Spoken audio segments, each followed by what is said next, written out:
आप देख रहे हैं सिटी इंडिया न्यूज चैनल, हक की आवाज।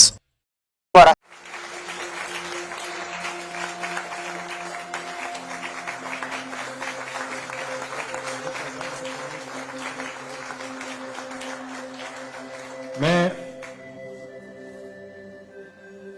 डॉक्टर शेख से रिक्वेस्ट करूंगा कि कृपया हमें अपने बारे में थोड़ा बताएं और अपने विचार रखें।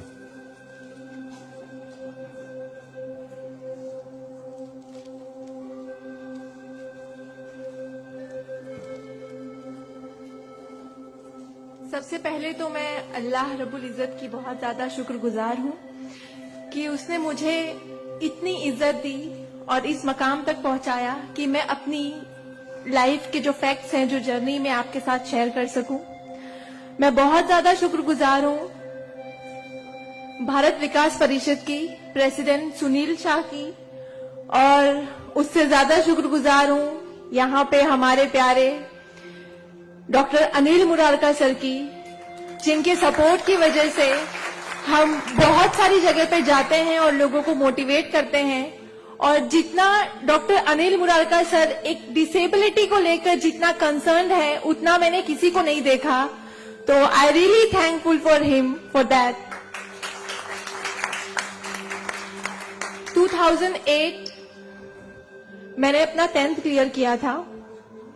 मैंने टॉप किया था पूरे जोगेश्वरी में विद 92.15% लेकर, और मेरा ख्वाब था कि मैं डॉक्टर बनूं और लोगों को सर्व करूं।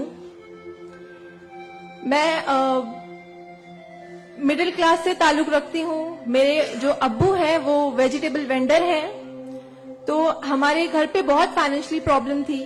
तो मेरा बस एक ख्वाब था कि मैं डॉक्टर बनूं, लोगों की हेल्प करूं, और उसके लिए मैंने साइंस में एडमिशन लिया। देन 11 साइंस जब मैंने एडमिशन लिया, मेरा कॉलेज बैंड्रा में था और मेरा घर जोगेश्वरी में। मैं रोज लोकल ट्रेन से ट्रैवल करती थी जोगेश्वरी टू बैंड्रा।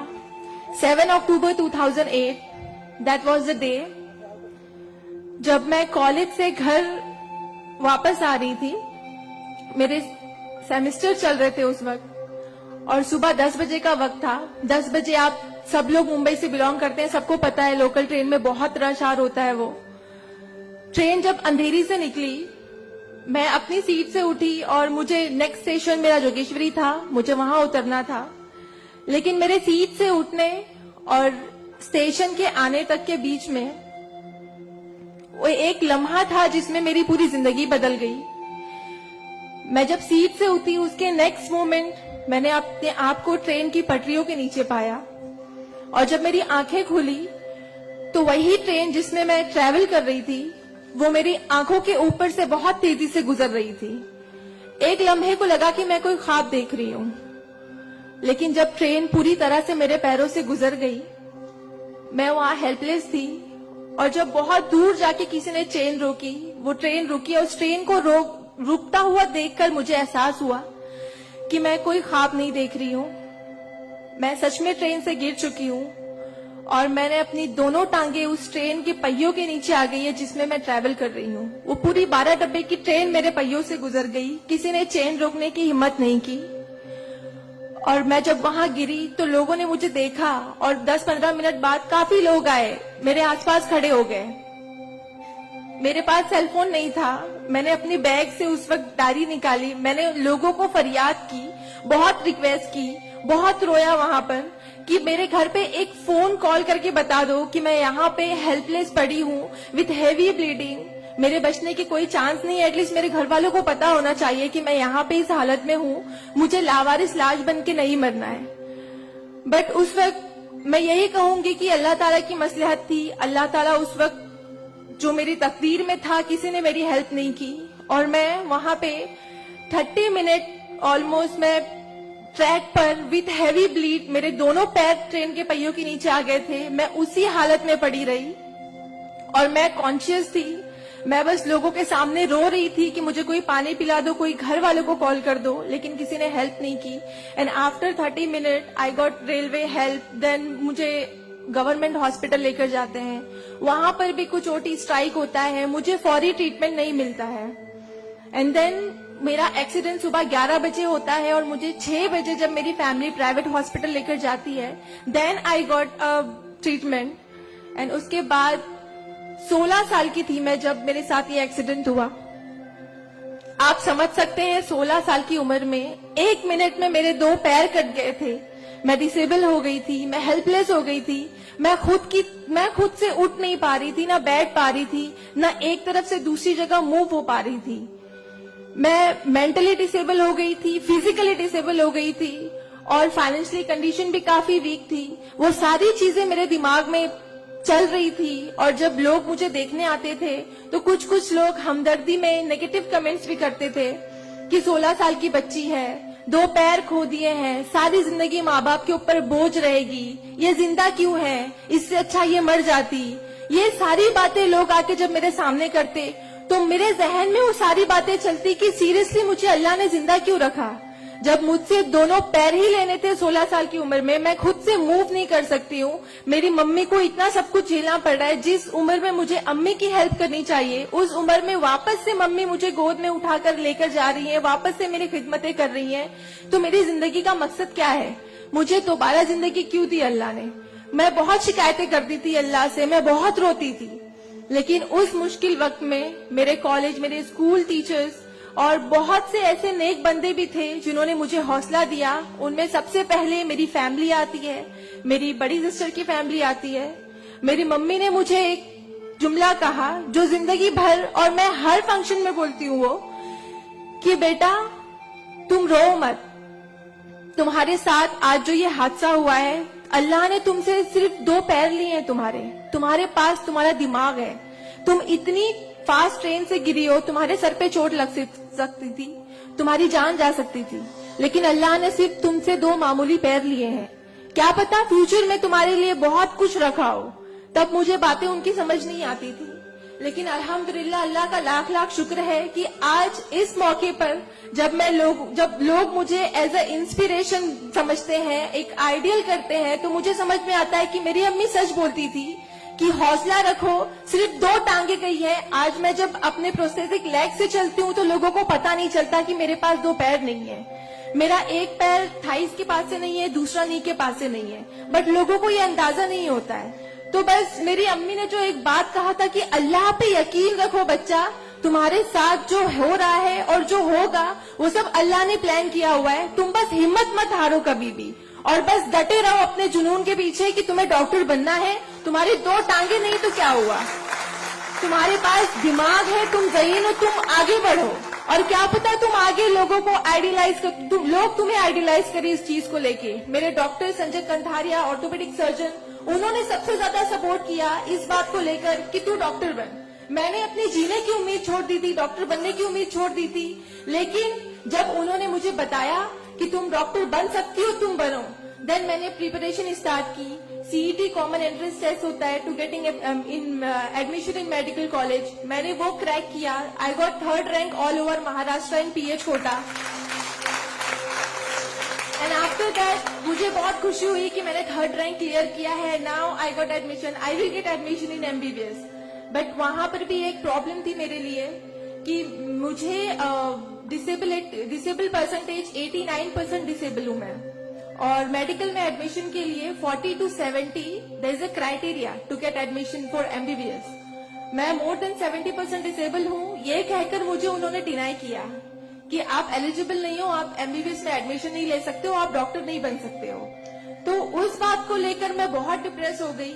देन मैंने वापस अपने डॉक्टर से हेल्प मांगी, उन्होंने मुझे एक मशवरा दिया कि आप हाईकोर्ट जाओ, बॉम्बे हाईकोर्ट। और जिस बात के लिए एक नॉर्मल स्टूडेंट को सिर्फ पढ़ाई करनी होती है, अच्छा रैंक लाना होता है, मुझे उस चीज के लिए मैंने वो किया, लेकिन उसके बाद भी मुझे बॉम्बे हाईकोर्ट जाना पड़ा।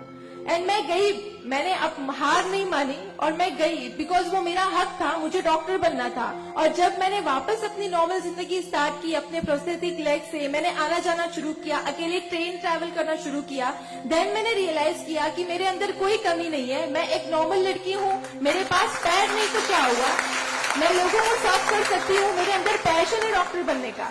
तो मैंने वो बस अल्लाह पे यकीन रखा और मैंने ये सोचा कि अगर अल्लाह ने मेरी किस्मत में रखा है डॉक्टर बनना तो मैं जरूर कोर्ट में फाइट करूंगी। एंड देन मैं बॉम्बे हाई कोर्ट गई इन 2011 और वहां पे मेरा केस डॉक्टर मोहित शाह, चीफ जस्टिस मोहित शाह ने देखा। उन्होंने मुझे ऑब्जर्व किया, मेरे प्रीवियस स्टडी रिकॉर्ड्स देखे, वो सारी चीजें देख के, और उन्होंने जब मेरा पैशन देखा डॉक्टर बनने का, सर्व करने का, देन उन्होंने मेरे फेवर में फैसला दिया। एंड 2011 अल्लाह का लाख लाख शुक्र है कि मुझे इंडिया के टॉप मोस्ट कॉलेज में एडमिशन मिला, which is Seth GS medical college and KM hospital.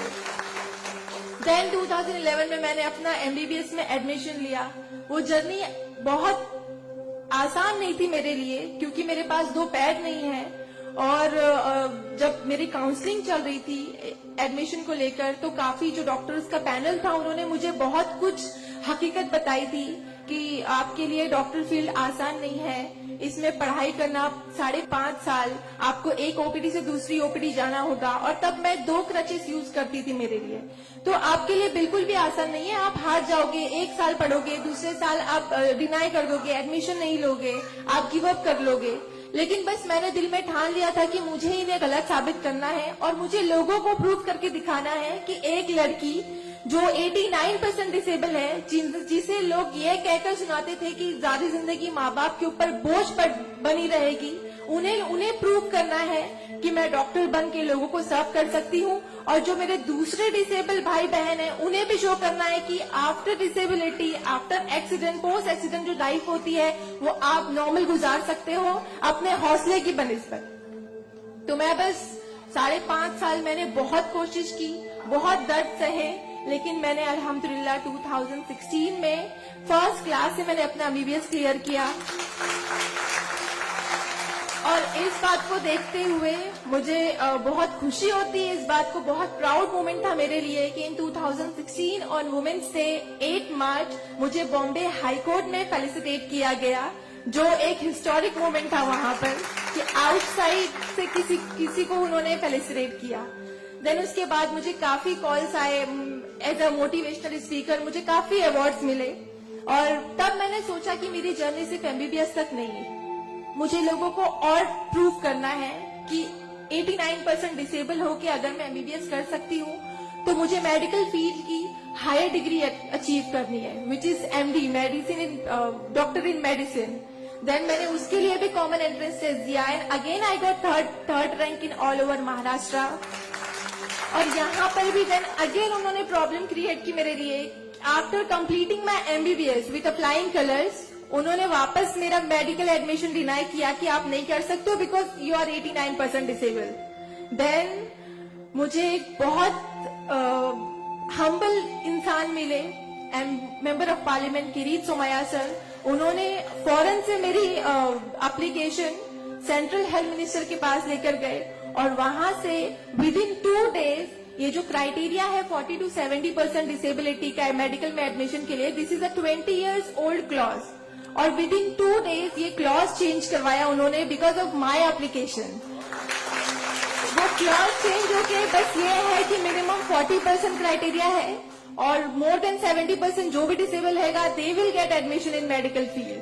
तो मेरी जो जर्नी थी यहाँ तक की, और उसके बाद मैंने रिसेंटली 2019 में मैंने एमडी में एडमिशन लिया और with same college Seth GS medical college and KM hospital, और मैं अभी रिसेंटली फर्स्ट ईयर रेसिडेंट हूँ एमडी पैथोलॉजी में। मेरी जो यहाँ तक की जर्नी है मैंने बहुत अच्छे से तो नहीं बताया आपको, लेकिन बहुत सारी बातें मिस है इसमें बिकॉज मेरे पास टाइम नहीं है, आप लोगों को भी लेट हो रहा है।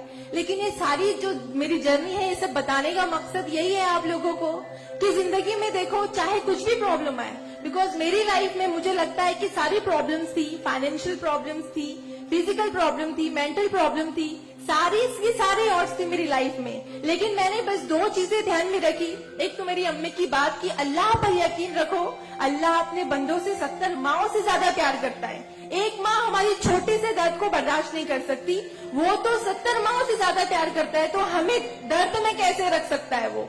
तो उसने जरूर कुछ अच्छा रखा है हमारे लिए। अगर छोटी सी प्रॉब्लम आई जिंदगी में तो उससे हार नहीं मानो, उससे लड़ना सीखो।